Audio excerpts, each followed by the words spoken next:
এখন অক্টোবর মাস চলে। সেপ্টেম্বর মাসে আমি কিছু সিম গাছ করেছিলাম। এগুলো খাটো জাতের সিম গাছ এতটুকুই হয়। এর বেশি কিন্তু হয় না। প্রচুর যত্ন লাগে, খাবার লাগে। গাছ অনেক ফল পেতে গেলে খাবার লাগে। আমার সিম গাছগুলো বেশ সতেজ এবং সুন্দর। আপনার দিকে অনেক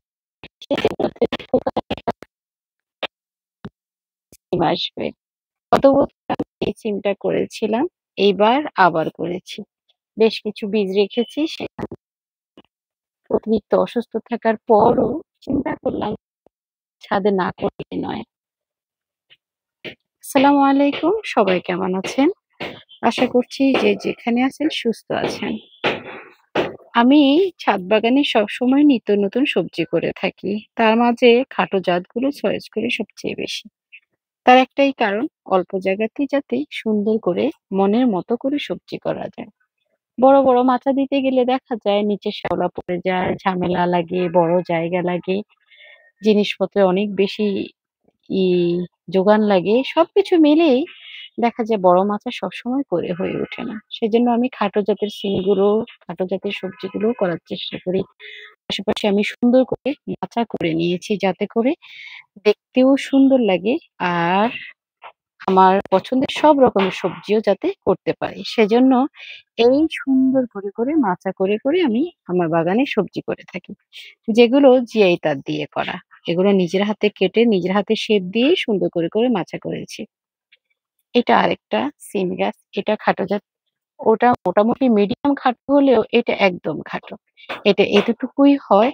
আর এই জাতের সিম গাছে সিম ধরার স্টাইলটা দেখাই আপনাকে।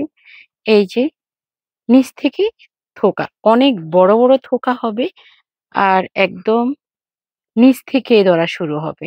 এই গাছগুলো এইটুকু পর্যন্তই। ফুল দেখেন কত বড় থোকা। ওটাও কিন্তু অনেক বড় থোকা, অনেক বেশি ধরে। এটাও কিন্তু বড় থোকা। এটা সিমের সাইজে অনেক বড় সবুজ হয়, ওটা একটু সাদাটে হয়। কিন্তু এই জাতগুলো সংগ্রহ করা খুবই জরুরি। ছাদ বাগানে মনের মতো করে সবজি করতে চাইলে দেখা যায় খাটো জাতগুলো নির্বাচন করা জরুরি। আমরা ছাদ বাগানে বিশাল আকারে মাচা দিয়ে যদি সিম গাছ লাগাতে যাই দেখা যায় অন্য সবজিগুলো আমাদের আর লাগানো হবে না। সেজন্য খাটো জাত চয়েস করি আমি এইজন্য। অনেকে আমাকে প্রশ্ন করেন, "এত ভালো জাত আপনি পান কোথা থেকে?" আমি অনলাইন থেকে সংগ্রহ করি। অনেকবার সংগ্রহ করি। আসল জাতটা খুঁজে পাই না। বারবার ধোঁকা খেয়েছি। এরপর আল্লাহর রহমতে পেয়েছি। এরকম করেই আমি আমার গাছগুলো, জাতগুলো সংগ্রহ করেছি। একদিনে তো আর হয়নি। দিনের পর দিন অপেক্ষা করেই কিন্তু আমার এই সংগ্রহগুলো বেড়েছে।